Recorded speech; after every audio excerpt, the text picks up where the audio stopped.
నమస్తే, welcome to Bharati TV. నేను బాపయ్య. ముద్రగడ పద్మనాభం, దాసరి రాము ఇప్పుడు మాట్లాడరే? వైసీపీ చేస్తే సమ్మగా ఉంటుందా అని చెప్పేసి నేను ఒక టైటిల్ పెట్టాను. ఎందుకు అలాంటి టైటిల్ పెట్టాను, కాస్త సర్కాస్టిక్గానే ఉన్నా ఎందుకు పెట్టాల్సి వచ్చింది అనే వివరాలని నేను మీకు పూర్తిగా తెలియజేస్తాను. వీడియో ఎక్కడా స్కిప్ చేయకుండా ఎండ్ వరకు చూడండి. సో మీరు ఇక్కడ చూస్తున్నారు కదా, శ్రీకృష్ణదేవరాయల విగ్రహం. ఈ విగ్రహం ఏర్పాటు విషయంలో జరిగిన రచ్చ అంతా ఇంత కాదు. వైఎస్ఆర్ కాంగ్రెస్ పార్టీ నేత, మాజీ ఎమ్మెల్యే, కొత్తపేట నియోజకవర్గం మాజీ ఎమ్మెల్యే, అలాగే గతంలో 2019 నుంచి 2024 మధ్య చీఫ్ విప్గా కూడా పనిచేసిన నేత చిర్లా జగ్గిరెడ్డి ఈ శ్రీకృష్ణదేవరాయల విగ్రహం విషయంలో రాద్ధాంతం చేసేశారు. విగ్రహం ఏర్పాటు చేయకూడదు, అక్కడ పెట్టడానికి వీల్లేదు అని చెప్పేసి ఆయన మోకతో వెళ్ళి అడ్డుపడి రాద్ధాంతం సృష్టించారు. ఇది ఎక్కడ జరిగింది అని అంటే కనుక అంబేద్కర్ కోనసీమ జిల్లా రావులపాలెం దగ్గరలో ఉన్న పవర్ స్టార్ సెంటర్లో జరిగింది.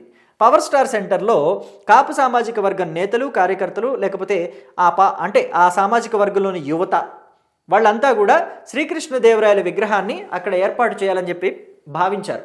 ఎందుకని అంటే శ్రీకృష్ణదేవరాయలు కాపు సామాజిక వర్గానికి చెందిన వ్యక్తి అని చెప్పేసి తెలుస్తుంది. ఈ విషయాన్ని చరిత్ర కూడా ధృవీకరించింది. సో కాబట్టి వాళ్ళ సామాజిక వర్గానికి చెందిన ప్రముఖ వ్యక్తి కాబట్టి సో వాళ్ళకి ఆజ్యుడు పూజ్యుడు, అందుకనే వాళ్ళు ఆ విగ్రహాన్ని అక్కడ ఏర్పాటు చేసుకోవాలనుకున్నారు. కాపు సామాజిక వర్గం వాళ్ళంతా కూడా వాళ్ళకి బలమున్న ప్రాంతంలో శ్రీకృష్ణదేవరాయల విగ్రహాలని ఏర్పాటు చేసుకోవడం, లేకపోతే వంగవీటి మోహన్ రంగా విగ్రహాలను ఏర్పాటు చేసుకోవడం అనేది పరిపాటే ఎప్పటి నుంచో జరుగుతూనే ఉంది. అయితే దానిని చిర్లా జగ్గిరెడ్డి వ్యతిరేకించారు. అక్కడ ఆ విగ్రహం ఏర్పాటు చేయడానికి వీల్లేదని అడ్డం తిరిగారు. అక్కడికి వెళ్ళి గొడవ పడే క్రమంలో ఏం జరిగిందంటే శ్రీకృష్ణదేవరాయల చిత్రపటాన్ని చిర్లా జగ్గిరెడ్డి తన కాలితో కూడా తన్నారు. అయితే ఇది ఎక్కడికో తీసుకువెళ్ళిపోతుంది, తన పొలిటికల్ లైఫ్ మీద ఒక మచ్చలాగా ఏర్పడుతుంది అని చెప్పేసి భావించిన జగ్గిరెడ్డి దాన్ని మడతేసే ప్రయత్నం చేశారు. శ్రీకృష్ణదేవరాయల విగ్రహం ఏర్పాటుని నేను అడ్డుకున్న మాట వాస్తవమే. ఎందుకు అడ్డుకున్నానంటే శ్రీకృష్ణదేవరాయల విగ్రహం ప్లేస్లో అంబేద్కర్ విగ్రహం పెట్టమని అడగటానికి నేను అక్కడికి వెళ్ళాను. కానీ అనుకోకుండా అక్కడ మాట పెరిగి అది తోపులాటికి, ఘర్షణకి దారితీసింది. అక్కడ శ్రీకృష్ణదేవరాయల చిత్రపటాన్ని కాలితో తన్నాను అనే మాట కూడా అవాస్తవం అని చెప్పేసి అన్నారు. లక్కీగా అక్కడ ఫోటోలు కానీ వీడియోలు కానీ ఆయన కాలుతో తన్నేటప్పుడు ఏమి దొరక్కపోబట్టి ఆయన ఆ అబద్ధం ఆడాడని చెప్పేసి కాపు సామాజిక వర్గం వాళ్ళంతా కూడా ఇప్పుడు మాట్లాడుతున్నారు. అయితే ఒకవేళ దొరికింటే ఏం చేసేవాడో అనేది వేరే విషయం అనుకోండి. ఆయన మాత్రం ఏమంటున్నాడంటే నేను అలాంటి తప్పు చేశాను, శ్రీకృష్ణదేవరాయల చిత్రపటాన్ని కాలితో తన్నాను అని చెప్పి నిరూపిస్తే ఏ శిక్షకైనా సిద్ధం అని చెప్పేసి మాట్లాడుతున్నాడు. అంటే ఫోటోలు దొరకలేదు కాబట్టి ఆయన అలా అంటున్నాడని చెప్పేసి కాపు సామాజిక వర్గం వాళ్ళంతా అంటున్నారు అనుకోండి. అయితే జగ్గిరెడ్డి అక్కడ అంబేద్కర్ విగ్రహాన్ని ఏర్పాటు చేయమని అడగటానికి వెళ్ళాను అని చెప్పేసి కూడా నాలుక మడతేశారన్నాను కదా నేను. అయితే ఎందుకు అలాగ నాలుక మడతేశారనే మాట వాడానంటే మరి 5 ఏళ్ళు ఏం చేశారు? వైఎస్ఆర్ కాంగ్రెస్ పార్టీ 2019 నుంచి 2024 వరకు అధికారంలో ఉంది కదా. పవర్ స్టార్ సెంటర్లో అంబేద్కర్ విగ్రహం ఏర్పాటు చేయాలని అప్పుడు గుర్తు రాలేదా? అప్పుడు చీఫ్ విప్గా కూడా పనిచేసినట్టుగా మనకు సమాచారం అందుతోంది జగ్గిరెడ్డి వైసీపీ హయాంలో. మరి చీఫ్ విప్గా ఉన్న ఆయన పవర్ స్టార్ సెంటర్లో అంబేద్కర్ విగ్రహాన్ని ఏర్పాటు చేసుకోవడానికి జగన్మోహన్ రెడ్డి వద్దన్నారా? వద్దంటే మరి ఆ విషయాన్నైనా చెప్పాల్సింది కదా.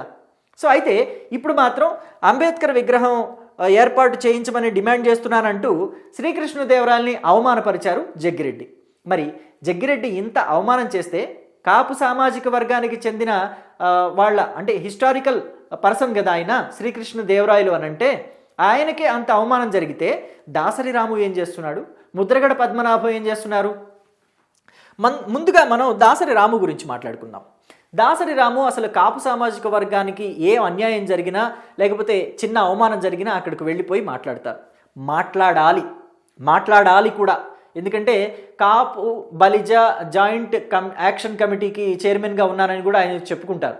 సో మరి అంతటి స్థాయిలో, అంతటి హోదాలో కాపు సామాజిక వర్గం అంతా ఆయన తీసుకెళ్లి కూర్చోబెట్టినప్పుడు ఖచ్చితంగా ఆయన మాట్లాడాల్సిందే. సో ఈ క్రమంలోనే ఆయన కందుకూరు ఇన్సిడెంట్ గురించి మాట్లాడడానికి అక్కడికి వెళ్ళారు. ఆయన కందుకూరులో జరిగిన లక్ష్మీనాయుడు హత్యకు సంబంధించి ఎలా మాట్లాడారు, ఏం మాట్లాడారు అనేది మనం చూసాం, విన్నాం కూడా. చెవుల్లో నుంచి రక్తం వచ్చేలాగా నీచమైన మాటలు మాట్లాడారు. అంటే లక్ష్మీనాయుడు అనే వ్యక్తిని కమ్మ సామాజిక వర్గానికి చెందిన వ్యక్తి తన కారుతోటి బైక్ని ఢీ కొట్టి అత్యంత దారుణంగా హత్య చేశారు అనేది మాట వాస్తవం. దానికి సంబంధించి ప్రభుత్వం కూడా వెంటనే స్పందించింది. అక్కడికి వెళ్ళి వాళ్ళందరికీ అంటే లక్ష్మీనాయుడు కుటుంబానికి అండగా ఉంటామని, వాళ్ళకి పొలం పరంగా అలాగే డబ్బు పరంగా కూడా ఆర్థికంగా సహాయం చేస్తాము, కుటుంబానికి అండగా ఉంటామని కూడా హామీ ఇచ్చింది. సో దానికి సంబంధించి అంటే వీళ్ళు హామీ ఇవ్వటం, వీళ్ళు వెళ్ళి కలవటం మధ్యలో కొంచెం గ్యాప్ ఉంది చూసారా, అక్కడ వెళ్ళి దూరిపోయాడు దాసరి రాము. దూరిపోయి అసలు కాపు సామాజిక వర్గాన్ని వాడుకొని వదిలేస్తుంది కమ్మ సామాజిక వర్గం. వైసీపీ అధికారంలో ఉండగా కాపులు అంతా కూడా కమ్మ వాళ్ళకి అండగా నిలిచారు. వైసీపీ వాళ్ళు తెలుగుదేశం పార్టీ వాళ్ళని, కమ్మ సామాజిక వర్గం వాళ్ళని కొడుతుంటే వెళ్ళి పెళ్ళాల పక్కలో దాక్కున్నారు. అలాంటి పరిస్థితి నుంచి వాళ్ళని కాపాడింది కాపు సామాజిక వర్గం. ఇక్కడ ఎన్నికల్లో 2024 ఎన్నికల్లో గెలవటానికి, టీడీపీ గెలవటానికి లేదా కూటమి గెలవటానికి కాపులే కారణం. అలాంటి కాపులు ఇప్పుడు చంపేస్తారా అని చెప్పేసి 2 కులాల మధ్య గొడవ పెట్టే ప్రయత్నం చేశారు. 2 కుటుంబాల మధ్య గొడవని 2 కులాల మధ్యకి తీసుకువెళ్లే ప్రయత్నం కూడా చేశారు. అయితే లక్ష్మీనాయుడు ఇంట్లో వాళ్ళు, ఆడవాళ్ళు కూడా చెప్పింది ఏంటంటే ఇది కులాలకి సంబంధించింది కాదు, ఇది రాజకీయానికి సంబంధించింది కాదు, దీనికి రాజకీయ రంగు పొలమొద్దు అని చెప్పేసి ఇక్కడ దాసరి రాముకి బుద్ధొచ్చేలాగా చెప్పారు. బాధితులే ఆ మాట చెప్తే ఇది కులాలకి సంబంధం లేదు, ఇది రాజకీయాలకి సంబంధం లేదు అని చెప్తే కూడా ఆయన తనదైన శైలిలో తను మాట్లాడుకుంటూ వెళ్ళారు. ఇంకా ఇంకో చిత్రమైన విషయం ఏంటో తెలుసా, దాసరి రాము ఇన్ని మాటలు మాట్లాడాడు. అదే సామాజిక వర్గానికి చెందిన ఆమంచి కృష్ణమోహన్, ఆయన కూడా వైసీపీలోంచి బయటకు వచ్చారు. గతంలో ఆయన వైసీపీలో ఉన్నారు. అయినప్పటికీ కూడా ఆయన చాలా హుందాగా మాట్లాడారు. ఇది కులాలకి సంబంధించింది కాదు, ఇది రాజకీయాలకి సంబంధించి కాదు, దీనికి రాజకీయ రంగు పొలమొద్దు, బాధితులకి అండగా ప్రభుత్వం నిలబడాలి, అలాగే బాధితులకి న్యాయం జరగాలి, వాళ్ళకి భరోసా ఇవ్వాలి అని చెప్పేసి ఆయన డిమాండ్ చేసి వెళ్ళారు. అది ఎంత హుందాగా ఉంది. ఇదంతా కూడా కులాల కుంపట్లు రాజేసి ఈ కందుకూరు ఇన్సిడెంట్ని ఒక కారంచేడు ఇన్సిడెంట్గానో లేకపోతే ఒక చుండూరు ఇన్సిడెంట్గానో మార్చాలి.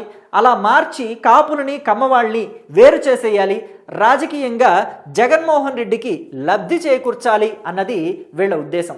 అందుకనే వాళ్ళు అంతలాగా కులాల మధ్య చిచ్చు పెట్టాలి అని చెప్పేసి దాసరి రాము లాంటి వాళ్ళు ప్రయత్నం చేశారు. ఇది దాసరి రాము వ్యవహారం. ఇక మనం ముద్రగడ పద్మనాభం వ్యవహారం గురించి మాట్లాడుకుందాం. ముద్రగడ పద్మనాభం ఈయన కాపు సామాజిక వర్గం నేత. కాపుల కోసం ఉద్యమం చేస్తాను అని చెప్పేసి 2014-2019 మధ్య ఒక కాపు ఉద్యమాన్ని కూడా తెర మీదకి తెచ్చారు. ఈయన ఎలాంటి వాడు అనే విషయం తెలియక ఇదిగోండి చిరంజీవి, దాసరి నారాయణరావు లాంటి వాళ్ళు కూడా ఈయన ముద్రగడ పద్మనాభానికి మద్దతు ఇచ్చారు. సో మద్దతు ఇస్తే మరి ఆ ఉద్యమాన్ని ఆయన ఎంత హుందాగా నడిపించాలి. కాపులకి రిజర్వేషన్ కావాలనో లేకపోతే కాపులకి ఇంకాస్త ఎక్కువ ఆర్థిక సహాయం ప్రభుత్వాల నుంచి అందాలను ఆయన డిమాండ్ చేయాలి. డిమాండ్ చేసి దానికి తగ్గట్టుగా ప్రభుత్వం నుంచి ఏదైనా హామీ వచ్చేంత వరకు ఆయన నిరాహార దీక్ష చేయటమా, నిరసనలు చేయటమా చేయాలి. కానీ ఆయన ఏం చేశారో తెలుసా, తునిలో అక్కడ ఆయన ఉద్యమాన్ని చేపట్టి ప్రజల్ని రెచ్చగొట్టేలాగా వ్యాఖ్యలు చేసి, అదిగోండి వెనకాల మీకు కనిపిస్తుంది కదా, తునిలో రైలు తగలబెట్టడానికి కూడా కారణమయ్యారు ఆయనే. అయితే ఈయన కాపు ఉద్యమాన్ని సరిగ్గా నడిపిస్తారు అని చెప్పేసి నమ్మి ఆయనకి మద్దతు పలికిన చిరంజీవి, దాసరి నారాయణరావు కూడా తర్వాత ఆయన నుంచి దూరంగా జరిగారు. కాపు ఉద్యమం కూడా ఏ మురికాలలోనో కలిపేసినట్టుగా చేశాడు ఈ ముద్రగడ పద్మనాభం. కాపులు ఎంత జాగ్రత్తగా మొత్తం అంతా కూడా తరలి వెళ్ళి ఒక్క పిలుపుతోటి మొత్తం అంతా కూడా కాపులంతా కూడా తుని ఆ మీటింగ్కి వెళ్ళారు, కాపు ఉద్యమం మీటింగ్కి వెళ్ళారు. రాష్ట్రంలోని నలుమూలల నుంచి, కేవలం ఆంధ్రప్రదేశ్లోనే కాదు తెలంగాణలో ఉంటున్న కాపులు కూడా ఇక్కడి నుంచి ప్రయాసాలు కోర్చి మరీ అక్కడికి వెళ్ళారు. కానీ ముద్రగడ కేవలం జగన్మోహన్ రెడ్డి మీద ఉన్న మమకారం, ఆయన మీద ఉన్న అభిమానం, ఆయన మీద ఉన్న ప్రేమ కోసమే కాపుల ఉద్యమాన్ని కూడా కాలువలో కలిపేశారు. ఎంత దారుణం అది. సో ఇక చంద్రబాబు విషయానికి వద్దాం. అదే చంద్రబాబు ఏం చేశారు కాపుల కోసం అనేది కూడా మాట్లాడుకోవాలి కదా. తెలుగుదేశం పార్టీ అధినేత నారా చంద్రబాబు నాయుడు ఆయన ముఖ్యమంత్రిగా 2014 నుంచి 2019 మధ్య ఉన్నప్పుడు కాపుల కోసం రిజర్వేషన్ని తీసుకురావాలి అని చెప్పేసి ఒక బిల్లు తయారు చేసి అసెంబ్లీలో ఆమోదింపజేసుకుని దాన్ని సెంట్రల్కి కూడా పంపించారు. సో అయితే ఆ బిల్లు మరి పాస్ అవ్వాలి, కేంద్రం కూడా ఒప్పుకోవాలి, రిజర్వేషన్ కల్పించాలి, కాపులకి రిజర్వేషన్ తీసుకురావాలి అని అంటే టైం పడుతుంది. కాబట్టి ఈలోపుగా Andhra Pradesh state Kapu welfare and development corporation limited అనే దాన్ని ఒకదాన్ని తెర మీదకి తీసుకొచ్చి దాని ద్వారా కాపు సామాజిక వర్గంలో అంటే ఆర్థికంగా వెనకబడిన కుటుంబాలలో పిల్లలు ఎవరైతే ఉంటారో వాళ్ళు విదేశాలకు వెళ్ళి చదువుకోవాలి అని అనుకుంటే వాళ్ళకి అన్ని తెలివితేటలున్నా ఆర్థికంగా బలం లేకపోతే వాళ్ళు వెళ్ళలేరు కదా. సో ఎలాగైతే వాళ్ళు వెళ్ళాలనుకుంటున్నారు, విదేశాలకి ఎక్కడికి వెళ్ళాలనుకుంటున్నారో వాళ్ళకి ఆర్థికంగా సహాయాన్ని ఈ కాపు దాని ఏమంటారు కాపు కార్పొరేషన్ ద్వారా అందించారు. అలాగే స్వయం ఉపాధి పొందాలి అనుకునే వాళ్ళకి కూడా ఈ కాపు కార్పొరేషన్ ద్వారా లక్షలు లోన్లు వచ్చిన సందర్భం కూడా ఉంది 2014 నుంచి 2019 మధ్య. అయితే చంద్రబాబు నాయుడు కాపు కార్పొరేషన్ని ఏర్పాటు చేసినా లేకపోతే కాపు రిజర్వేషన్ కోసం బిల్లు తయారు చేసి కేంద్రానికి పంపించినా ఇవన్నీ కూడా ముద్రగడ పద్మనాభానికి కనిపించలేదు. జగన్ మీద ప్రేమ మాత్రమే కనిపించింది. మరోవైపు అసలు కాపు రిజర్వేషన్ అనేది మన చేతుల్లో లేదు, నేను ఆ హామీ ఇవ్వలేను అని చెప్పేసి జగన్మోహన్ రెడ్డి 2019 ఎన్నికల ముందు ఓపెన్గా చెప్పినప్పటికీ కూడా ముద్రగడ పద్మనాభం జగన్మోహన్ రెడ్డి వైపే మొగ్గు చూపారు. చంద్రబాబు వైపు మొగ్గు చూపనే లేదు. అది అంటే కాపుల మీద ప్రేమ ఉంటే కాపుల కోసం ఒక కాపు కార్పొరేషన్ని తెచ్చి అలాగే కాపు రిజర్వేషన్ కోసం బిల్లు తయారు చేసి కేంద్రానికి పంపించిన వ్యక్తి వైపు నిలబడాలా, కాపుల మీద ప్రేమ అంటే ఉంటే కనుక ఇటు నిలబడాలి. కానీ ముద్రగడ పద్మనాభం ఎటు నిలబడ్డారు, ఎవరితో నిలబడ్డారు అనేది మనకి క్లియర్ కట్గా అర్థమవుతుంది. ఇక 2024కి వస్తే కనుక ముద్రగడ పద్మనాభం తన మనసులోని ప్రేమని బాహాటంగా జగన్ పట్ల వ్యక్తపరిచారు.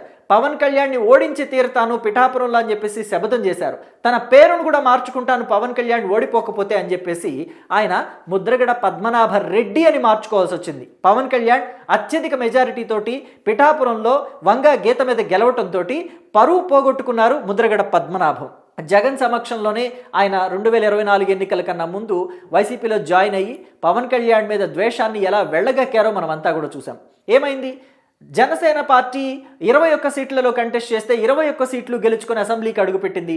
ఇక్కడ జగన్మోహన్ రెడ్డి చూస్తే 175కి 175 కొట్టేస్తాము అని చెప్పేసి ప్రగల్భాలు పలికి కేవలం 11 సీట్లు అంటే జనసేనలో సగం మాత్రమే వచ్చాయి. సగం వచ్చాయా, సగం కన్నా తక్కువ? నాకు లెక్కల్లో కాస్త కన్ఫ్యూజను. మీరే చెప్పండి, మీ అభిప్రాయాన్ని కామెంట్స్ రూపంలో చెప్తారు కదా, అక్కడ చెప్పండి. జనసేనలో జగన్ సగమైపోయాడా, అవ్వలేదా అని చెప్పేసి. సో ఇలా ఉంటుంది. కాపు సామాజిక వర్గం మీద ప్రేమని ఒలకబోస్తున్నట్టే ఉంటారు, కానీ కాపు సామాజిక వర్గం వెనకే కొంతమంది ఇలాగా గోతులు తీస్తూ ఉంటారని చెప్పాలా, లేకపోతే గొడవలు పెడుతూ ఉంటారని చెప్పాలా, కాపు సామాజిక వర్గాన్ని అసలు ఈ సమాజంలో ఎవరితోనూ కలవకుండా చేస్తున్నారని చెప్పాలా, ఏం చెప్పాలా? మీ అభిప్రాయాన్ని కామెంట్ బాక్స్లో తెలియచేయండి. Thank you.